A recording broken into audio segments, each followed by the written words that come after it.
ሰላም ጤና ይስጥልን። የሸገር ኒውስ ነው።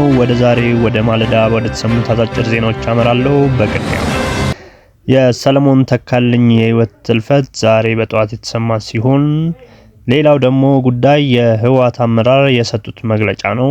በቀጥታ ወደ ዜናዎቹ። አርቲስት ሰለሞን ተካልኝ በቲክቶክ ገጹ አንዳንዴ ከፖለቲካ ከማህበራዊ ህይወት ከጭቅጭቅም ወጣ ብሎ ለተወሰነ ቀናቶች ራሱን ማዝናናት መንፈስ ያድሳል ብዬ አምናለሁ። ነገ ምን እንደሚፈጠር አይታወቅም። ወጣ ብላችሁ ተዝናኑ። አሁን ፍሎሪዳ ቢች እገኛለሁ። ውጡ፣ ተዝናኑ። ይቺ ዓለም እንደሆነ በማናውቃት ቅጽበት ምን እንደሚፈጠር አናውቅም። ነገን ትተን ዛሬ እንዝናና፣ ህይወታችን እናድስ ብሎ ነበር። በዛሬው ዕለት አርቲስቱ ህይወቱ ማለፉ ወዳጆቹ ገልጸዋል። አርቲስት ሰለሞን ሳይታመም በድንገት ነው ህይወቱ ያለፈው። በህወሓትም የተሰማው ዜና አዲሱ የትግራይ ጊዜያዊ አስተዳደር ካቢኔ ወደ ስራ መግባቱን ፕሬዝዳንት ሌተናል ጀነራል ታደሰ ወረደ አሳውቀዋል።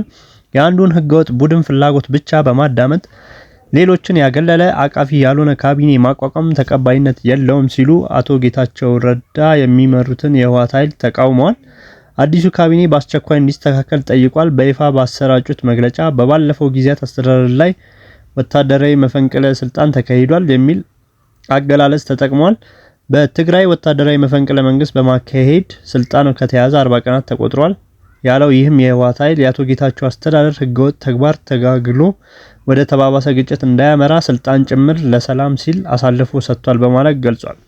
አዲሱ ፕሬዝዳንት ሌተናል ታደሰ ወረደ በፌዴራል መንግስት በዓለም አቀፍ ተቋማት ወኪሎች ፊት የፈረሙት ሰነድ ሳይውል ሳያድር በመጣስ ወደ አንድ ወገን ያደላ ካቢኔ አቋቁሟል በማለት ተችቷል።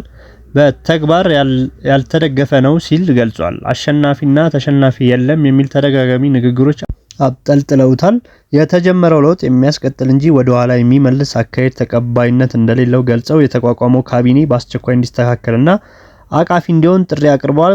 ይህ ሳይሆን ከቀረ ግን ህዝባችን ኋላ ቀር ገዢ ካልሆነ ኃይል ለማላቀቅ ሁሉንም አይነት ትግል እንደሚያካሂዱ አስጠንቅቀዋል። የአቋሙን የፌዴራል መንግስት የዓለም አቀፍ ማህበረሰብ በግልጽ ይወቅልኝ ብለዋል።